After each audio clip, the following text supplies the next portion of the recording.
Does a team with many excellent players always win? Of course, the individual's ability also affects the game, but the most important factor in winning or losing is team play. A player who does not team play and acts unexpectedly is enough to lead the game to defeat. Like soccer matches, there is a field in which team play is more important than anything else. It is air traffic control. Every moment until the aircraft takes off and reaches its destination consists of a team play of numerous controllers in charge of each sector. If you're new to control, refer to the videos Air Traffic Control from Start to Finish and Tower Controller versus Radar Controller. In the last video, we looked into the necessary qualities of the controller. In this video, let's look at 9 types of controllers that ruin team play. Please don't be this kind of controller. 1. A selfish person. The morning shift starts at 8 a.m. It's 7:55 now.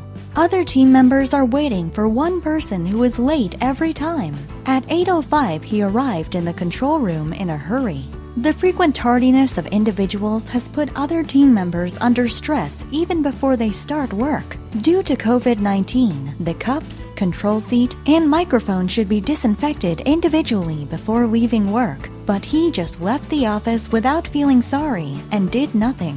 A colleague is not a helper. Don't overestimate how long your colleagues will endure your selfishness. 2.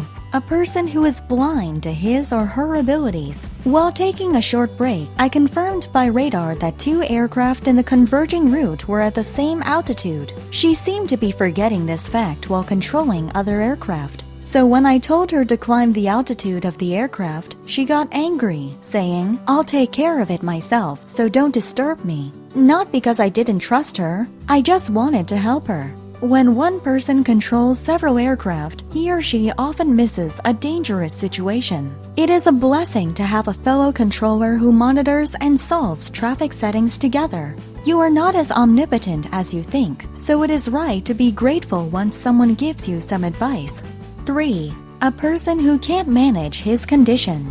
Until what time did he drink yesterday? The whole room smells like alcohol. He even continues to doze off on the control seat. As the number of aircraft increased, he disappeared for an hour. That led other team members to work with shorter breaks. You are not Superman or Superwoman. Let's consider the hard work of our colleagues and just play without any disruption to the next day's work.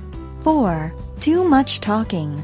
She tries to talk to her colleagues whenever she has time to talk about what she did yesterday, who she met, and where she will visit over the weekend. It is hard to tell whether she is in control or at a cafe. She can't even understand the pilot's call at once because she's playing and talking, and she says, "Say again," countless times. Although the traffic condition gets complicated, I can't concentrate because of her. Let's distinguish between working and playing before your colleagues warn you to be quiet. 5. A person who complains about everything.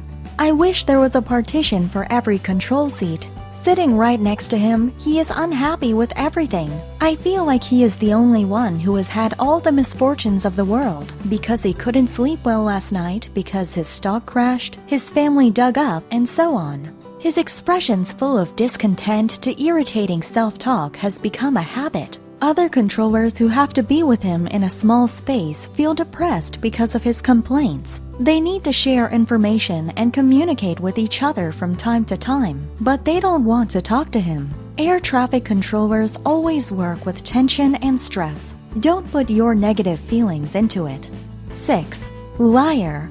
When she was so focused on control, the supervisor sensed that 2 of her controlled aircraft approached against each other at the same altitude. Fortunately, the supervisor's urgent action didn't make things dangerous, but she claimed to have instructed different altitudes for the 2 aircraft. Was it the pilot's fault for violating the controller's instruction? When I looked up the record, what she claimed was groundless. Then, she began to excuse herself for having been mistaken for a while. But every time she was in control, it happened so often that I can't believe what she says now. Preventing the situation from getting worse and dangerous is a priority, rather than covering one's mistake.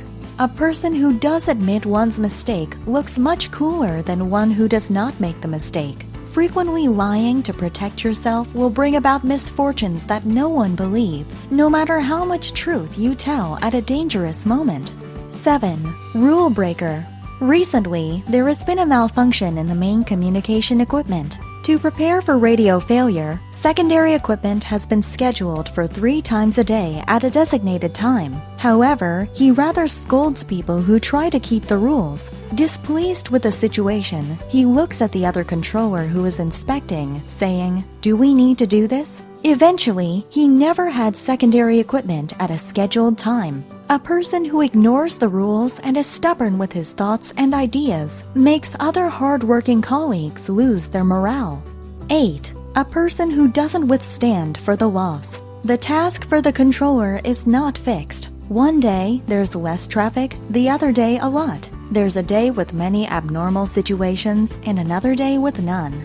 There's a day I have to work longer time than other team members, and the other days I do less. However, he loses his temper when he works more than others or takes charge of busy hours by chance. He blames his members, pretending he's done by himself or wants to get special treatment. Do you want your team members to respect you? Never expect respect without any attitude of sacrifice. 9. A person who does not share information and who does not listen to others carefully. In order to transfer the duties to him, I explained transition aircraft, an aircraft that needs a priority, in the pilot's briefing. However, he didn't focus at all. Is he confident enough that he'll be able to deal with all occasions although he doesn't know? When it's time for him to transfer his duties, he doesn't share enough information and just leaves his place when the other controller comes to take over arrives. Then, it is natural that other members feel unpleasant and anxious. Give ears to minor things and share them. This little habit will make you a competent controller. It would be perfect if all of the team members are highly skilled, sincere, and kind, but we already know that such a job doesn't exist. However, when team play is important, such as air traffic control, the shortcomings of other colleagues not only serve as big stress, but also pose a threat to aviation safety. There is no perfect person. Everyone can make mistakes and things can't work out every time. The most ideal is to try and communicate with each other by trying to fill each other's shortcomings. But before that, let's look back on ourselves. Are you a team player or a team killer? ATC for you.